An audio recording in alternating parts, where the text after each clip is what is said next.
meron siyang 7-inch Woodin HD capacitive touch.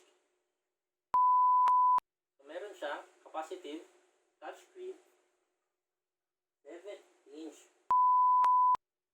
Meron siyang capacitive to Ulit-ulitin ko pa ba? Ulit-ulitin ko pa ba? Ulit-ulitin ko pa ba? So what's up mga kabini?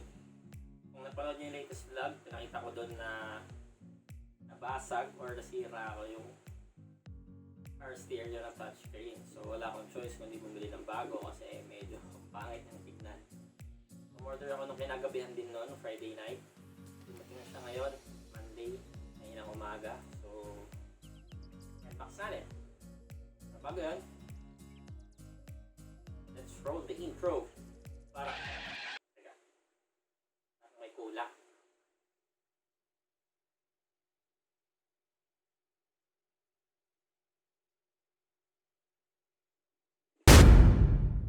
Yan. Let's roll the intro. Kahit hindi pro.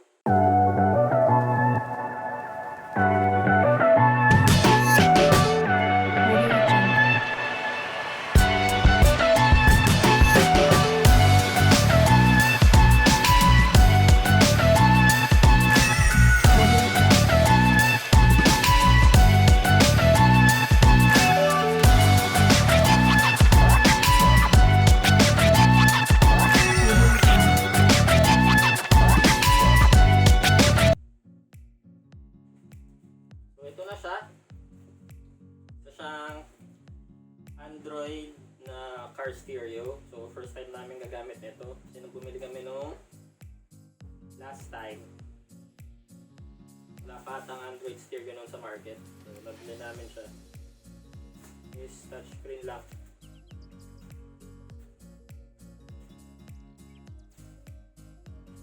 Nabili ko pala siya sa Shopee. Nalagay ko na lang yung link sa description.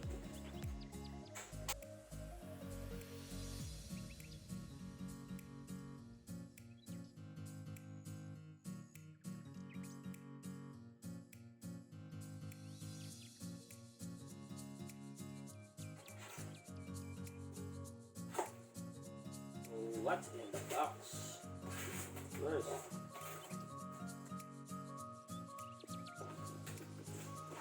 cable.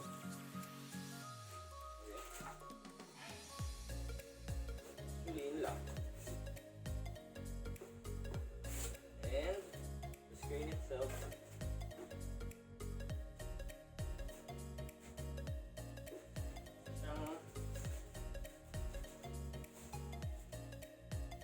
So nung umorder ako nito, meron siyang dalawang variant. Isang 1GB RAM and 16GB ROM. Yung variant B naman is yung in-order ko, which is RAM and 32GB ROM. So, Android na siya. Hindi mo na kailangan, kung mag-Spotify ka, pwede mo na siyang installan, gawan ka na lang, or gumamit ka na lang nung Gmail account mo, pwede na siya. So, less hassle siya. Pwede ka na rin mag-Waze. Hindi mo na kailangan yung phone mo. Well, pwede mo pa rin kabit doon kung gusto mo. Via Bluetooth. Meron naman siyang Bluetooth 2.4. Meron din siyang Wi-Fi rekta. So, pwede kang mag-hotspot. Gawin mo hotspot yung phone mo. Hindi nga lang siya ipabol ng 5G. Hindi pa naman ganun kabong ng 5G dito sa atin. So, okay lang siya. Mukha naman siyang legit. Hindi pa natin siya matatry ngayon. Bukas siguro ng umaga. Medyo late na. Meron din siyang built-in GPS. Great sensor. Yeah. Fortunately, wala siyang manual. So, puro cables lang to.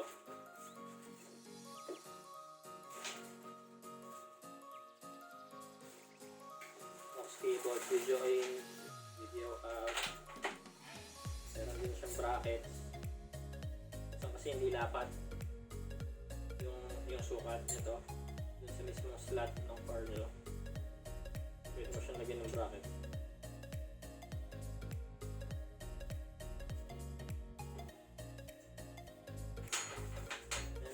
pala yung GPS natin. Ito GPS. Makarik mo lang siya dun sa likod.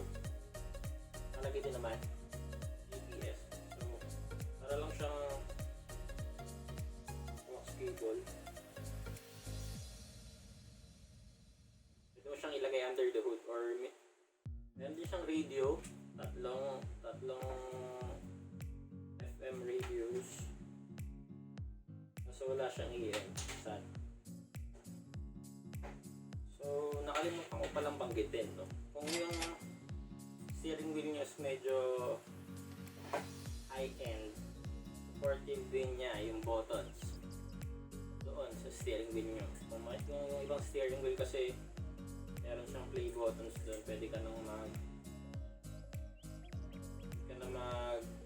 gamit yung forward mo yung music, in-next more, play more, pause more, whatsoever. So supportive din siya, so which is good, although wala kaming gano'n.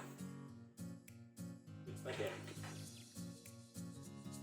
So ang Android version niya is Android 9, which is yung Android 5, which is good. Medyo nandun na siya sa top na version. Meron din siyang 4 cores, 1.3 GHz. Ang screen resolution naman niya is 24 by 600 HD. So capacitive touch. Gusto mong Mobile Legends, siguro pwede, try natin bukas. Why not, diba? Ang video format na pwede mong panoorin dito is MP4, AVI, and MKV. Yung audio format naman na supported nito is MP3, WAV, and WMA. And pala, may variant siya na may kasamang rear view camera, kaso hindi ko na kinuha kasi meron pa naman kaming working na rear view camera, so focus din siya sa camera. And kagaya ng sinabi ko nung sinabi namin ng last, kung bibili kayo, especially online, dapat mas meticulous kayo dun sa product kasi hindi niya siya nahahawakan or nakikita. Basta kayo ng mag-reviews, mag-search kayo, marami naman makikita mo rin naman yan sa YouTube, hindi lang dun sa type mo dun sa YouTube yung pwede yung seller, kung mahanap mo siya, kung may reviews na siya dun sa YouTube, or yung mismong product yung search mo, tignan mo kung ano yung specifications ng product, and i-compare mo dun sa nakapost sa nakikita mo, although hindi rin kasi guaranteed kapag online, ang hirap. So kailangan mo talaga mag-research, magtanong na rin kung maganda, kung meron kang peers na pagtatanungan dun sa item na binibili mo, kung nakabili na sila nun, hindi na sila ganda, meron silang honest review about it. Pero kung wala, you need to do your own research. Risk din bili sa online, especially kung tulad nito na galing overseas pa. Buti nga at mabilis siyang dumating for days. Normally 7 to 10 days yan bago dumating kung overseas galing yung item.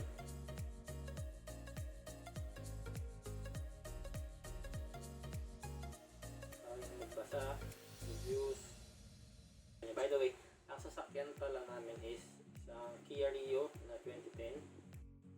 Kung nabasa mo na okay ka na, feeling mo legit yung seller,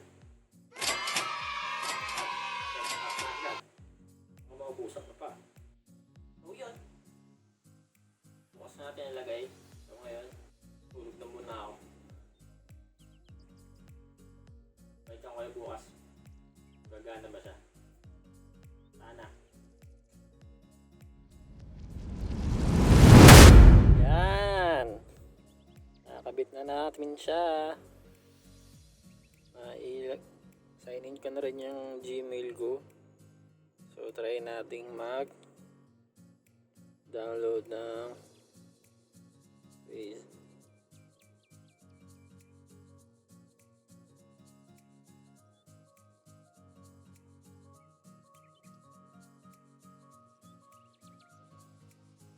Hindi siya sakto, pero ginawan siya ng paraan ni Papa. Lalagyan niya na lang dito ng filling. So far so good. Ayos naman. Sunod ko yung Spotify. Tingnan natin yung tunog. So radio, hindi ko alam kung maririnig na lang siya. Okay naman siya.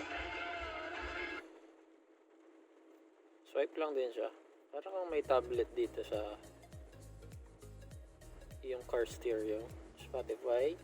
Nakalagin na ako. Nilagin ko na kanina before mag-start ang video.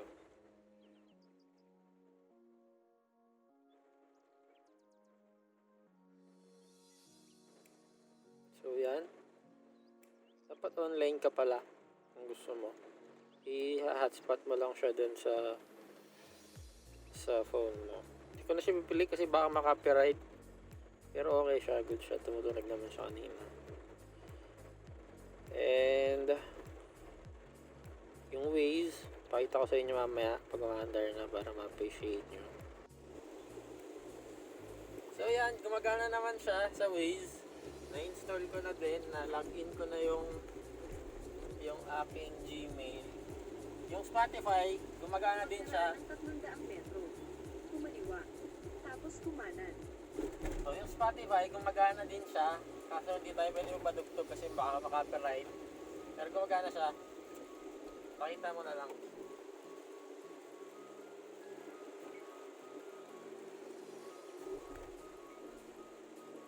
Yan, gumagana siya. So play natin ng konti. Kumaliwa sa E. Rodriguez Jr. South Service Road. Balik natin sa Tapos Waze. kumanan sa Imedia. So basically, yun lang naman yung kailangan mo. Pero meron naman siyang pre-installed apps. Yung YouTube nandyan din. So, parang na talaga siyang Android. Android siya. Parang talaga siyang phone na nandyan lang sa car Kumanan stereo sa mo. Imedia. Para may tablet. So, parang ano may tablet dyan. Na car stereo all-in-one. May FM din siya.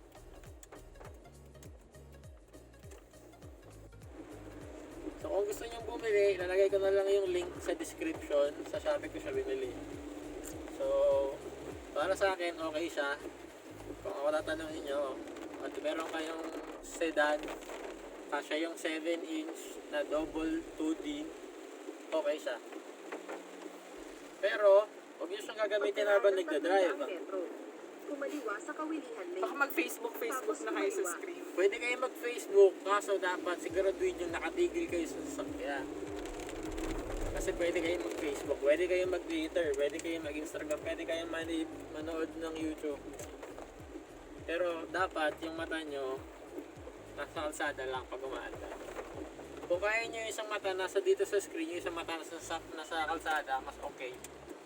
Pero kung hindi, safety Kumanan first. sa 147 Tigil nyo na lang Pasig Boulevard. yung sasakyan bago kayo gumamit. Okay? Office ka na. Peace! Peace! Shopee, anda bumili sa Shopee, sa Shopee, anda bumili sa Shopee, COD, anda Shopee, free shipping is COD nationwide, basta